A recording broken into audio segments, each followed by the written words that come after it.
Good morning दोस्तों, स्वागत है आपका आज दिन भर की बेहद बड़ी और महत्वपूर्ण खबरों में।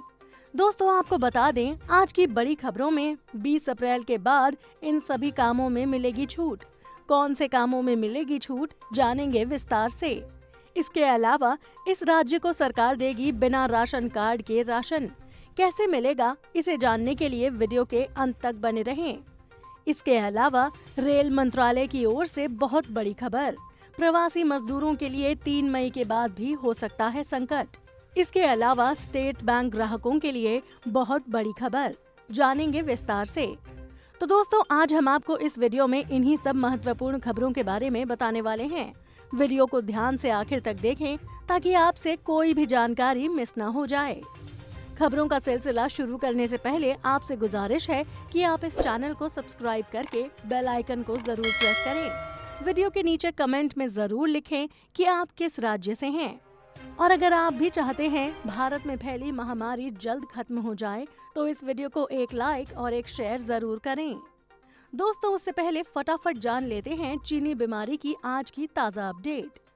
तो आपको बता दें, देश भर में अब तक संक्रमित मरीजों की संख्या बढ़ती जा रही है और ये संख्या 16,200 से अधिक हो चुकी है और इनमें से 13,100 से अधिक लोगों का अभी इलाज चल रहा है, जबकि 2,590 से अधिक मामले सही हो चुके हैं। और आपको बता दें 530 से अधिक लोगों की अब तक मृत्यु हो चुकी है। अगर बात करें पूरी दुनिया भर की तो अब तक की अपडेट के अनुसार 23,59,000 से अधिक लोग संक्रमित हो चुके हैं। इसके अलावा 1,61,000 से अधिक लोगों की मृत्यु हो चुकी है, जबकि 6,06,000 से अधिक लोग सही हो चुके हैं। दोस्तों हो सकता है जब तक आप ये वीडियो देखें तब तक ये आंकड़ा और बढ़ चुका हो। इसी के साथ बढ़ते हैं इस वक्त की अगली बड़ी खबर की तरफ। 3 मई के बाद भी ट्रेन और प्लेन चलने के आसार नहीं, पीएमओ को भेजी गई रिपोर्ट। शनिवार को ग्रुप ऑफ मिनिस्टर्स की हुई बैठक से मिल रही खबरों के मुताबिक लॉकडाउन का दूसरा फेज 3 मई को खत्म होने के बाद भी रेल और हवाई सेवाएं शुरू होने के आसार नहीं हैं। बता दें कि शनिवार को केंद्रीय नागरिक उड्डयन मंत्री हरदीप सिंह पुरी ने भी कहा था कि अभी निजी विमान कंपनियां हवाई यात्रा के टिकट ना बेचें। उनका ये बयान तब आया था जब कुछ विमानन कंपनियों द्वारा 4 मई के आगे के फ्लाइट टिकट की बुकिंग शुरू कर दी गई थी। शनिवार को रक्षा मंत्री राजनाथ सिंह के नेतृत्व में कोविड-19 के लिए बनी GOM की 5वीं बैठक में इन विषयों पर रिपोर्ट तैयार करके प्रधानमंत्री नरेंद्र मोदी के पास भेजी गई है। सूत्रों के मुताबिक इसमें कहा गया है कि रेल और हवाई सेवाएं 3 मई के बाद शुरू नहीं होंगी। ग्रुप ऑफ मिनिस्टर्स की बैठक में कहा गया है कि इस बारे में स्वास्थ्य मंत्रालय की राय और पीएम मोदी द्वारा हालात के आकलन के बाद ही अंतिम फैसला लिया जाएगा। इसी के साथ बढ़ते हैं इस वक्त की अगली बड़ी खबर की तरफ। बिहार में अब बिना राशन कार्ड वालों को भी मिलेगा राशन, मुख्यमंत्री ने सुनाया फैसला। बिहार में कोरोना संकट की इस महामारी के कारण रोजगारी पर काम कर रहे वैसे गरीबों को खाने पीने की दिक्कतें हो रही हैं जिनके पास किसी कारणवश राशन कार्ड नहीं है। अन्य प्रदेशों में फंसे बिहारी भी सरकार से मदद की अपील कर रहे हैं। कोरोना संकट की महामारी में बिहार सरकार ने एक बड़ा फैसला लिया। अब बिहार में बिना राशन कार्ड वालों को भी अनाज दिया जाएगा। इस संकट की स्थिति में कोई भी व्यक्ति भोजन के लिए नहीं तड़पेगा। सरकार हर किसी तक मदद पहुंचाने का दावा कर रही है। बिहार के मुख्यमंत्री नीतीश कुमार ने जनता के नाम संदेश में कहा कि बिहार के सभी राशन कार्ड धारियों को 1,000 रुपए दिए जाएंगे। इसके तहत अब तक 94,85,000 कार्ड धारियों को राशि अंतरित कर दी गई है। शेष कार्ड धारियों के खाते में भी राशि शीघ्र भेज दी जाएगी। उन्होंने लोगों से अनुरोध किया है कि जो जहां हैं वहीं रहें, किसी को परेशान होने की जरूरत नहीं है। बिहार के मुख्यमंत्री नीतीश कुमार ने आज कहा कि कोरोना संक्रमण की रोकथाम के लिए जारी लॉकडाउन में मदद के लिए राज्य के राशन कार्ड धारी परिवारों के बैंक खाते में 1,000 रुपए भेजा जा रहा है। वहीं बिना राशन कार्ड वाले परिवारों की भी सहायता की जाएगी। उन्होंने जनता से कहा कि निर्णय लिया गया है कि जिन परिवारों के पास राशन कार्ड नहीं है उन्हें भी जीविका समूहों के माध्यम से चिन्हित कर उनकी मदद की जाएगी। इसके लिए ऐसे परिवारों की पहचान का कार्य शुरू कर दिया गया है तथा शीघ्र ही इन परिवारों की पहचान कर उनकी भी मदद की जाएगी। इसी के साथ बढ़ते हैं इस वक्त की अगली बड़ी खबर की तरफ। 20 अप्रैल के बाद भी जो जहां है वही रहेगा। एक राज्य से दूसरे राज्य जाने की इजाजत नहीं। लॉकडाउन के ऐलान के बाद से ही कई मजदूर अन्य राज्यों में फंस गए हैं। उन मजदूरों के लिए तमाम सरकारें कई कदम उठा रही हैं, लेकिन फिर भी कई लोग अलग अलग जरियों से अपने घर जाने के प्रयास कर रहे हैं। कई लोगों को उम्मीद है कि सरकार 20 अप्रैल के बाद उन्हें उनके घर तक पहुंचाने या जाने की इजाजत देगी। ऐसे में केंद्रीय गृह मंत्री ने रविवार को आदेश जारी कर कहा है कि 20 अप्रैल के बाद भी फंसे हुए प्रवासी मजदूर जहां हैं वहीं रहेंगे। 2 मई तक स्थिति यथावत बनी रहेगी। केंद्रीय गृह सचिव ने जो SOP जारी की है, उसके मुताबिक जो मजदूर जहां शेल्टर में रह रहे हैं, वहां उनका उपयोग वहीं के अलग अलग कार्यों में किया जा सकता है।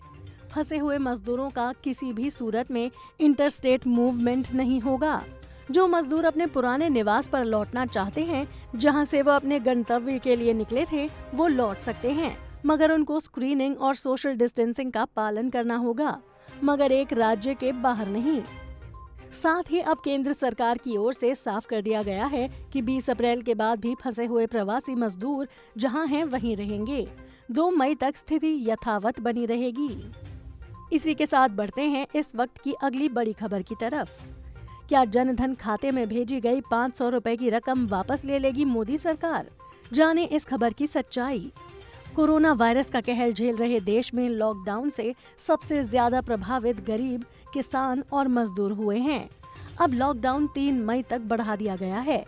ऐसे में उनकी मुश्किलें और बढ़ने की आशंका है, लेकिन मोदी सरकार और कई राज्य सरकारों ने पहले ही ऐसे लोगों के खातों में आर्थिक सहायता भेज दी है। लॉकडाउन से सबसे ज्यादा प्रभावित गरीब, किसान और मजदूरों के खाते में मोदी सरकार अब तक 28,256 करोड़ रुपए डाल चुकी है। सरकार ने महिलाओं के जन धन खाते में 500 रुपए 3 महीने तक देने का ऐलान किया था और पहली किश्त दे भी चुकी है। इसको लेकर सोशल मीडिया पर बहुत सारी अफवाहों का बाजार गर्म है। ऐसे में एक खबर है कि गरीब कल्याण योजना के अंतर्गत बैंक में ट्रांसफर की गई राशि को यदि नहीं निकाला गया तो सरकार उन पैसों को वापस ले लेगी। इसकी पड़ताल करते हुए PIB ने ट्वीट किया है कि ये कोरी अफवाह है और सरकार किसी के पैसे वापस नहीं ले रही। इसी के साथ बढ़ते हैं इस वक्त की अगली बड़ी खबर की तरफ। SBI खाता धारकों के लिए बुरी खबर, लागू हुआ ये नियम। भारतीय स्टेट बैंक में अगर आपका बचत खाता है तो ये जानकारी आपके लिए है। कोरोना वायरस के चलते देश भर में हुए लॉकडाउन के पहले बैंक ने बचत खाते में मिलने वाले ब्याज में कटौती करने का ऐलान किया था। ये ऐलान बुधवार 15 अप्रैल से प्रभावी हो गया है। इस ऐलान के साथ ही अब खाता धारकों को 0.25% कम ब्याज मिलेगा। हालांकि बैंक ने अपने ATM कार्ड धारकों को भी बड़ी राहत दी है। बैंक ने अपनी वेबसाइट पर इस बात की घोषणा करते हुए कहा है कि अब से खाता धारकों को उनके बचत खाते में 2.75% ब्याज मिलेगा। बैंक ने एक बयान में कहा है कि बैंकों के पास पर्याप्त नकदी होने की वजह से उसने बचत जमा ब्याज दर में 0.25% की कटौती का निर्णय किया है। इसी के साथ बढ़ते हैं इस समय की एक और बड़ी खबर की तरफ। कोरोना वायरस लॉकडाउन में सरकार ने नई छूट को लेकर जारी किए आदेश। कोरोना वायरस संक्रमण को रोकने के लिए जारी लॉकडाउन में सरकार ने ग्रामीण इलाकों में कुछ और राहत दी है। अब कोऑपरेटिव सोसाइटी कम स्टाफ के साथ अपना काम शुरू कर सकते हैं। इसके अलावा गृह सरकार ने अनुसूचित जनजाति और वन्य क्षेत्रों में रहने वाले लोगों द्वारा छोटे वन उत्पाद और बिना लकड़ी वाले वन उत्पाद को इकट्ठा करने, कटाई और प्रोसेसिंग से छूट दे दी है। सरकार की ओर से मिली नई छूट। सरकार ने बांस, नारियल, सुपारी, कोको और मसालों की खेती, कटाई, प्रोसेसिंग, पैकेजिंग और बिक्री के साथ साथ लेन देन को भी लॉकडाउन से छूट दी है। कोऑपरेटिव क्रेडिट सोसाइटी समेत इन कामों को मिलेगी छूट। ग्रामीण इलाकों में आने वाली कोऑपरेटिव क्रेडिट सोसाइटी और गैर बैंकिंग वित्तीय संस्थानों को भी न्यूनतम स्टाफ के साथ ऑपरेट करने की अनुमति दी गई है। इसके अलावा सरकार ने स्पष्ट किया है कि ग्रामीण इलाकों में निर्माण कार्यों को 20 अप्रैल से छूट मिलेगी। वहीं ग्रामीण में पानी की सप्लाई, बिजली और कम्युनिकेशन से जुड़ी परियोजनाओं और गतिविधियों को भी लॉकडाउन से छूट दी गई है। आपको बता दें कि 20 अप्रैल से रोजमर्रा की जरूरतों से जुड़ी सेवाएं और दुकानें शुरू होंगी, जैसे कि किराना और राशन की दुकानें और electrician, IT response, plumber, motor mechanic, carpenter, courier, DTH और केबल की सेवाएं भी शुरू हो जाएंगी। ई-कॉमर्स कंपनियां काम शुरू कर सकेंगी। डिलीवरी के लिए इस्तेमाल होने वाले वाहनों के लिए जरूरी मंजूरी लेनी होगी। जिला प्रशासन की ये जिम्मेदारी होगी कि वो सभी जरूरी सेवाओं की होम डिलीवरी का इंतजाम करें। ऐसा होने पर ज्यादा लोग बाहर नहीं निकलेंगे। दुकानों पर सोशल डिस्टेंसिंग का पालन जरूर होगा। फ्लिपकार्ट, अमेज़न और पेटीएम मॉल जैसी ऑनलाइन रिटेल कंपनियां 20 अप्रैल के बाद अपना कारोबार पूरी तरह से चालू करने की तैयारी कर रही हैं। इसी के साथ बढ़ते हैं इस वक्त की अगली बड़ी खबर की तरफ। संपूर्ण भारत का 20 अप्रैल 2020 का मौसम पूर्वानुमान। अगले 24 घंटे के दौरान पूर्वोत्तर भारत के राज्यों में कई जगहों पर मध्यम से तेज बारिश जारी रहने की संभावना है। उत्तर भारत के पहाड़ी राज्यों जम्मू कश्मीर, लद्दाख, हिमाचल प्रदेश और उत्तराखंड में हल्की से मध्यम बारिश के साथ ऊंचे पहाड़ों पर हल्की बर्फबारी के आसार हैं।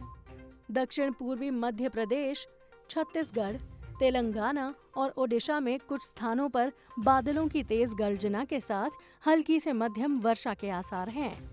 पंजाब, हरियाणा, राजस्थान, दिल्ली और पश्चिमी उत्तर प्रदेश के कुछ हिस्सों में धूल भरी आंधी के साथ छिटपुट बारिश हो सकती है।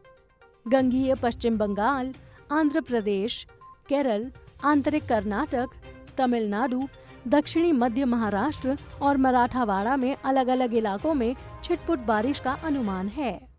तो दोस्तों, आज की बड़ी खबरों में बस इतना ही। अगर आपको हमारी वीडियो पसंद आई हो तो इसे लाइक और शेयर करना ना भूलें।